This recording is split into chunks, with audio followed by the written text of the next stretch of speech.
you guys are doing well. Welcome back. So in this video I'm going to show you that how you can control your timeline. So let's see how we can control this. As you can see, some options are provided here. As the first option is this: if you want to hide the effect layer, you have to click on this option and the effect layer will be automatically hide.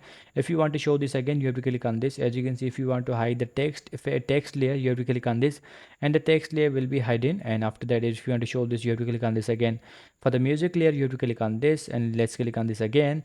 And for the video layer, you have to click on this and this. So in this way you can control your timeline. If you want to show the layers, if you want to hide the layers, you can use that. You can do that through these options. As you can see, here's another option which is called fit.